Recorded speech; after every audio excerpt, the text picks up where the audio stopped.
Hello प्यारे दोस्तों, welcome to my YouTube channel. तो प्यारे दोस्तों, आज की इस वीडियो में मैं आपको बताऊंगी कि शॉर्ट हैंड में आपको स्पीड कैसे बढ़ानी है। ठीक है, तो वीडियो को अंत तक देखना है, स्किप नहीं करना है। ठीक है, क्योंकि बहुत ही इंपॉर्टेंट वीडियो होने वाली है, तो वीडियो को अंत तक आपको बने रहना है।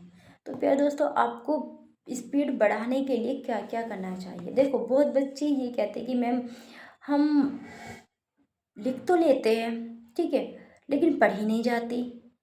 और हम स्पीड में, बहुत बच्चों का ये इशू रहता है कि मैम हम लिख ही नहीं पाते। तो देखो, प्रॉब्लम क्या होती है। आप क्या करते हो, एक मैटर को केवल एक बार देखते हो, बात खत्म, तुरंत ही स्पीड के लिए चल देते हो। ऐसा नहीं होता। आपको एक मैटर को कम से कम 6 से 7 बार करना है, या फिर मैं कहूँ 10 बार करना है। ठीक है, एक मैटर को आपको 10 बार प्रैक्टिस करने, एक बार में 10 मैटर नहीं करने हैं, लेकिन एक मैटर को 10 बार प्रैक्टिस करनी है। फिर आपको क्या करना है, उसके जितने भी कठिन शब्द है वो सब आपको पता चल जाएंगे, सारे डाउट्स आपके क्लियर हो जाएंगे। फिर आपको क्या करना, अभी जितनी भी आपकी स्पीड है, 70 80 90 100 110 120, जितनी भी आपकी स्पीड है, हिंदी वाले हो या इंग्लिश वाले, दोनों के लिए बात कर रही हो। ठीक है, तो दोनों को ही वही स्पीड में दिक्कत होती है। तो आपको जब एक मैटर आप 10 बार कर लोगे, ठीक है, तो आपको इसमें बिल्कुल भी दिक्कत नहीं आएगी। फिर आपकी जितनी भी स्पीड है, आप उस स्पीड में उस मैटर को करें। ठीक है, उस मैटर को, एक मैटर को जो आपने 10 बार प्रैक्टिस किया, उस मैटर को आपको 3 स्पीड में करना है, एक साथ 3 स्पीड में। कितना? एक साथ 3 स्पीड में। एक तो सबसे कम जितनी की आपकी है, 70 80 जितनी भी है। अब चलो मैं मानती हूँ आपकी 70 की स्पीड है, तो पहले तो आपको 70 की स्पीड में उस मैटर को करना है, फिर 80 की स्पीड में करना है, और फिर आपको उसे 90 की स्पीड में मैटर को करना है। 70 की स्पीड में करा, 80 की स्पीड में करा, और फिर उसे 90 की स्पीड में आपने किया। करने के बाद आपको उसको पढ़ना है, उसको रीड करना है, पढ़ना है आपको। ठीक है, आपको ये देखना है कि उसमें गलती कितनी है। देखो, खुद से नहीं करना है कि आप उसे खुद पढ़ोगे और खुद ही अपनी गलती को देखोगे। सामने वाला बंदा कोई होना चाहिए, ठीक है, वरना समय ज़्यादा लगता है, तो इससे समय कम लगेगा, आपका समय बच जाएगा। तो आपके दोस्त या टीचर है, कोई भी उसको, आपकी फैमिली मेम्बर में बहन भाई कोई भी उसको सुन सकता है, ज़रूरी नहीं है कि आप कोचिंग में जाकर ही करो। ठीक है, ऑफलाइन भी ऑफलाइन अगर आपको ऐसा लगता है कि हम कर सकते हो, ऑफलाइन जा सकते हो, वरना ऑनलाइन परचेज कर लीजिए किसी भी टीचर का। तो वहाँ पे बारी बारी सुना जाता है। जब आप उसको रीड करोगे, आपको अपनी गलती का पता चलेगा कि मैंने कितनी गलती की है।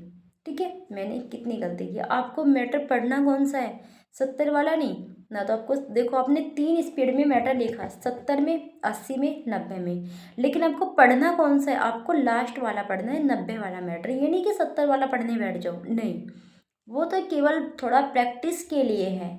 80 भी थोड़ा सा प्रैक्टिस के लिए। आपको पढ़ना है 90 वाला, जो आपने 90 की स्पीड में मैटर लिखा है, आपको वो पढ़ना है।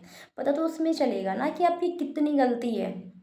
70 वाले को तो आप पढ़ दोगे, 80 वाले को भी आप पढ़ दोगे, लेकिन असलियत तो आपके उसमें 90 वाले में पता चलेगी ना कि कितनी गलती है, कैसे हुआ, कैसे नहीं हुआ। ठीक है, जब आपको मालूम हो गया कि आपकी 400 शब्द में से 10 15 भाई जितनी भी गलती आई है, आपकी आ गई गलती, चलो मैं मानती हूँ कि आपकी 10 गलती 15 गलती आ गई। ठीक है, आपने उसे रीड करा, जब सबके साथ बैठकर आपने सुनाया सामने वाले को, 10 से 15 गलती आपकी आ गई।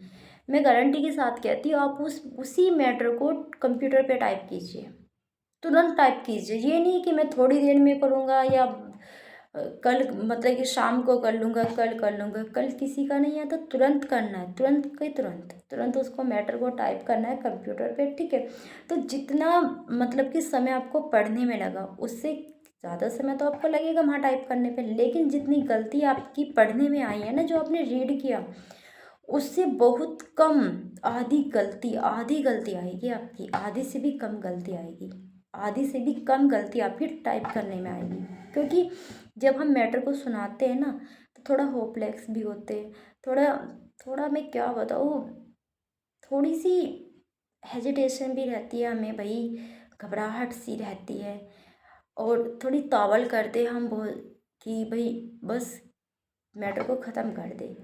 कुछ भी समझो आप, ये सब प्रॉब्लम सभी के साथ साथ होती है, सभी को ही फेस करना पड़ता है, खुद मैं करती हूँ, ठीक है, मैंने भी किया है। ऐसी बात नहीं, मुझको भी आज भी इन प्रॉब्लम को फेस करना होता है, ऐसी बात नहीं है, मुझे भी करना होता है अगर मैं हाई स्पीड में करती हूँ। तो पढ़ के सुनाने में मैटर को और टाइप करने में बहुत फ़र्क होता है। मैं ये नहीं कहती कि थोड़ा बहुत, मैं कहती हूँ कि बहुत फ़र्क होता है। तो आपको उस मैटर को जब टाइप करोगे ना, तो आपको खुद ही रियलाइज़ हो जाएगा कि जो मैंने पढ़ा था, जब इस मैटर को पढ़ा था तो उसमें कितनी गलती थी, और टाइप किया तब कितनी गलती है, अपने आप पता चल जाएगा। उसमें आपको ये पता चलेगा आपकी, आपने जो मतलब कि मायने रखता है भाई, जब हम स्किल देने जाते हैं तो मायने ये भी तो रखता है कि हमें इतने मिनट में, जो हमें 50 मिनट दी जाती है वहाँ पर, ठीक है, और टाइप करने का जो टाइम दिया जाता है हमने उतने मिनट में किया। तो ये समझो कि आप स्किल नहीं देने आए हो, आप स्किल देने आए हो, एग्ज़ाम देने आए हो अपना, ठीक है। तो आप यहाँ पे बैठे हो, तो आपको बस यही फील करना है, ठीक है। फिर आपको क्या करना है कि ये देखना है कि हमने इस मैटर को कितने मिनट में टाइप किया, हिंदी में कितनी गलती है। इंग्लिश वाले बच्चे तो अपनी स्पेलिंग में गलती देखिए, ठीक है। और सबसे ज़्यादा आपको स्पीड में ध्यान किस पे देना है, जो मोस्ट इम्पोर्टेंट है, नंबर 1 साउंड। साउंड पे आपको विशेष कर ध्यान देना है, जैसे सुनोगे ऐसे आप लिखोगे, ठीक है। दूसरा वाक्यांश, वाक्यांश, शब्द चिन्ह, प्लेस, ठीक है। और आपको रिलैक्स होके बैठना है। इन 4 से 5 चीज़ों पे आपको ध्यान देना है अच्छे से। अगर इन पे ध्यान दे लिया तो स्पीड चाहे 180 के लेके आ जाना, कोई दिक्कत नहीं होगी। लेकिन प्रैक्टिस, एक एग्जांपल मैं आपको देती हूँ। जब आप एक ही गली से बार बार गुजरोगे तो उस गली का रास्ता होगा ना। अगर कोई 20 साल बाद भी आपसे ये कहे, आप अपने गांव से बाहर रहने लगे, ठीक है, 20 साल बाद भी आपसे कोई ये पूछे कि भाई मुझे आपके गांव में फला घर जाना है, तो आप नींद में भी बता दोगे भाई इधर को मुड़, इधर को मुड़, वहाँ पास में खंबा है, वहाँ पे दुकान है, उस गली में जाना है, गली बड़ी है छोटी है, वहाँ पे कौन सा पोस्टर लग रहा है, किसकी दुकान है, क्या नहीं है, पेड़ है, खंबा है, क्या है, पूरे डिटेल में बता दोगे। क्यों? क्योंकि आप उस गली से बार बार गुजरे हो। तो ऐसे ही है, जब आप एक ही डिक्टेशन को बार बार करोगे तो उसके शब्द ना यहाँ पे ऐसे ऐसे रट जाएंगे आपको कि आपको परेशान होने की कोई ज़रूरत ही नहीं है, किसी की हेल्प लेने की ज़रूरत नहीं है कि भाई मुझसे ऐसे नहीं बन पाता स्पीड में ये शब्द। एक मैं आपको बताऊँ, जैसे कि कोई शब्द ऐसा होता है कि स्पीड में बना लो तब भी बड़ा, सॉरी, शॉर्ट बना लो तब भी बड़ा बनेगा, और कितना भी बड़ा अगर हम उसको पूरा बनाएंगे तब तो वो बड़ा बनेगा ही, लेकिन अगर हम उसको शॉर्ट बना रहे हैं शॉर्ट तरीके से तब भी वो बड़ा बन रहा है। ना तो वो स्पीड में लिखा जा रहा और ना ही वो नॉर्मल बिना स्पीड के ऐसे लिखा जा रहा, उसमें भी टाइम लग रहा। तो आपको करना क्या है, ऐसे ऐसे शब्दों के लिए कोई यूनिक सा शब्द चिन्ह बना लेना अपने पास से, यूनिक सा शब्द चिन्ह बना लेना अपने पास से, क्योंकि अपने हाथ से बनाए शब्द चिन्ह हमें ज़्यादा याद रहते हैं। मैं यूट्यूब पे 8 बजे लाइव आती हूँ, वहाँ पे मैं बताती हूँ शब्द चिन्ह, सॉरी, वाक्यांश बनाते कैसे है। मैं बच्चों से यही कहती हूँ कि जो वाक्यांश मैं बनाती हूँ उन पे रट्टा मत लगाया करो, मुझे ये देखा करो कि मैं वाक्यांश बनाती कैसे हूँ, तरीका क्या होता है वाक्यांश बनाने का। खुद से ये जान लोगे तो जीवन में कभी भी मार नहीं खाओगे स्पीड में। जिनकी स्पीड को ना 4 4 साल हो जाती है, 5 5 साल होती है, हो जाती है, बढ़ती नहीं है। लिखने को तो बच्चे कहते हैं कि मैम हम 80 की स्पीड पे लिख लेते हैं, मैम हम 120 की स्पीड पे लिख लेते हैं।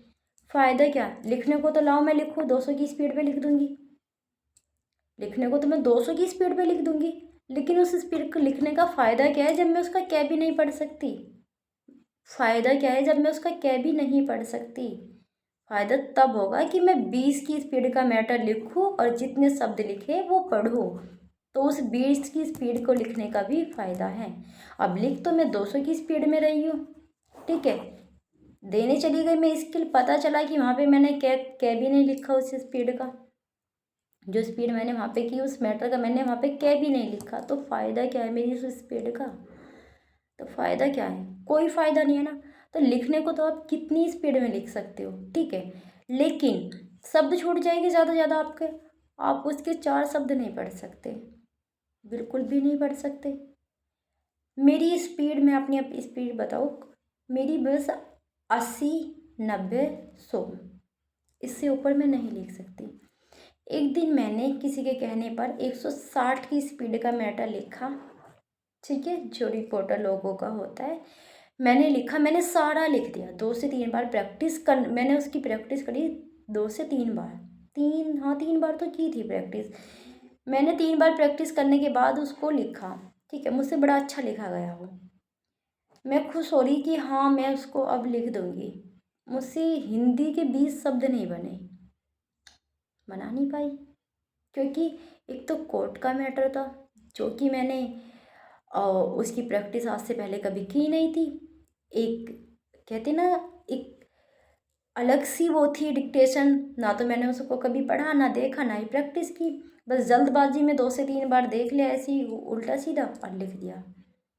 तो लिखने को तो मैंने वो 160 पे लिख दिया, लेकिन इसका फ़ायदा क्या हुआ, मैं उसको क्या भी नहीं पढ़ पाई। आप मैटर को लिखो 80 की स्पीड में, ठीक है, और आप उसे सारे को पढ़ो, भले ही थोड़ा स्लो पढ़ो लेकिन सारे को पढ़ो, फ़ायदा उसका तब होगा, ठीक है। मेरे यहाँ पे जो बच्चे आते हैं वो कहते हैं मैम हम तो 100 की स्पीड का लिखते हैं, हमें तो 100 का बोलो। मैं 100 का बोल देती हूँ, पढ़ा उनसे कुछ नहीं जाता। फिर मैं उनको पता क्या बोलती हूँ, मैं उनको बोलती हूँ 60 की स्पीड का मैटर, और जब वो पढ़ते हैं तो कहते हैं मैम हाँ ये अच्छा है, ये हमसे पढ़ा गया है ना। तो यही गलती आप करते हो। लिखने को तो आप कितनी भी स्पीड पे लिख दो, लेकिन मायने तो उसको पढ़ना होता है ना, है। पढ़ना में सबसे ज़्यादा ज़रूरी है, पढ़ा आपसे जाता नहीं है। मेरे यहाँ पे ऐसे बच्चे हैं जो 100 की स्पीड पे मैटर कहते कि मैम हम 100 की स्पीड पे लिख देते हैं। मैंने कहा तो अच्छी बात है भाई, और जब मैं 100 की स्पीड का बोलती हूँ तो उनसे क्या कबूतर भी नहीं पढ़ा जाता, फिर वो 100 से 60 पे आ जाते हैं, 100 से वे 60 पे आ जाते हैं, सीधा 60 पे आते हैं। फिर मैं उनको 60 और 70, बस ये दो दो लेके चलती हूँ, 60 और 70, ठीक है। ऐसे बहुत बच्चे हैं मेरे पास, ठीक है, कम से कम 5 से 6 बच्चे ऐसे हैं जो ये बोलते हैं कि बोल के आए थे मेरे पास कि हम 100 की स्पीड का लिखते हैं, आज वो बच्चे 60 और 70 की स्पीड का लिखते हैं। भले ही वो 60 और 70 की स्पीड का लिखते हैं, लेकिन वो पढ़ते हैं सारा, अटक अटक के नहीं पढ़ते। उनकी गलती मात्र 4 से 5 आती है, अटक अटक के नहीं पढ़ते, ऐसे पढ़ते जैसे कि उनके सामने बुक रखी हो, ऐसे पढ़ते हैं। और प्रैक्टिस करवाती हूँ मैं, 4 से 1 मैटर, एक ही प्रतिलेखन वो को 4 से 5 बार प्रैक्टिस करते हैं, ठीक है, तब जाके वो 60 की स्पीड का मैटर लिख पाते हैं और उसे पढ़ पाते हैं। तो ऐसे बढ़ती है स्पीड धीरे धीरे। मैंने बोला ना कि मैंने भी 160 का लिखा था एक बार किसी के कहने पर, लेकिन मैं उसको क्या भी नहीं पढ़ पाई। मैं अपनी बात बता रही हूँ, खुद की। तो लिखना ये नहीं कि यार लिखने तो आप कितने भी लिख दोगे, मायने रखता है कि आप उसे पढ़ो, और फिर पढ़ने के बाद आप उसे टाइप करो। हिंदी की गलती देखो, हर चीज़ों को लेके चलना पड़ता है, ऐसे थोड़ी नहीं होता। टीचर लोग कोचिंग में, मतलब ऑफलाइन कोचिंग में यही करते, मैटर बोला ठीक है अब अपने घर जाओ, मैटर बोल दिया सुन लिया अब जाओ। वो आपसे ये नहीं कहेगी कि इस मैटर को अभी टाइप करो और मुझे दिखाओ कितने मिनट में टाइप किया, कितनी गलती आपकी आई है। उस गलती, अगर आपकी गलती आई गई 400 शब्द में, आपकी टाइप करते वक्त आपकी 20-25 गलती आ गई, तो आपसे ये नहीं कहेंगे कि इसे दोबारा टाइप करो, ये गलती कम है। जब तक ये गलती अगर 20-25 आई है, तो जब तक ये 10-12 गलती ना आ जाए तब तक इसको टाइप करते रहो, 3 से 4 बार करो। जैसे मैं कहती हूँ ना कि बार बार प्रैक्टिस करो डिक्टेशन, प्रतिलेखन का, जो भी आप करते हो, और फिर उसको स्पीड में लिखो। ऐसे ही स्पीड के बाद बार बार उसे टाइप करो जब तक आपकी हिंदी सही नहीं आ जाती, जब तक कम से कम गलती उसमें नहीं आ जाती, तब तक उस मैटर को बार बार टाइप करो, बार बार टाइप करो। रिटर्न के बाद आपका रह क्या जाता है, इसके लिए तो रह जाता है। रिटर्न आपका क्लियर हो गया तो इसके लिए तो रह जाता है। फिर आपको टेंशन किस चीज़ की रहती है, किसी की भी नहीं। तो बस पूरा ध्यान आपको स्किल पे ही तो देना होता है। तो जितना टाइम मिले सारा स्किल को दो, तब जाके आपका पेपर क्वालिफाई होगा, वरना डिसक्वालीफाई कर दीजिए। आपकी इतनी सी लापरवाही आपकी पूरी 1 साल बर्बाद कर सकती है, ठीक है। और मेरे यहाँ पे लापरवाही नहीं की जाती। मैं ऑनलाइन पढ़ाती हूँ, ठीक है। और अभी मेरा कोचिंग खुला ही है, मतलब 4 दिन से खुला है, ठीक है, ऑफलाइन का। तो अगर आप मेरठ, देखो मैं उत्तर प्रदेश मेरठ से हूँ, ठीक है। और नियर बाय मल्याना पुलिस चौकी, ठीक है, आसपास का जो है। तो आप, मैंने आपको अपना नंबर बता दिया है। अगर आपको ऑफलाइन कोचिंग को ज्वाइन करना है तो आप ऑफलाइन भी कर सकते हो। एक बार फिर से नंबर बता देती हूँ, 9068963970, ठीक है। कॉल कम से कम करना, क्योंकि कॉल मैं रिसीव नहीं करती ज़्यादा, ठीक है।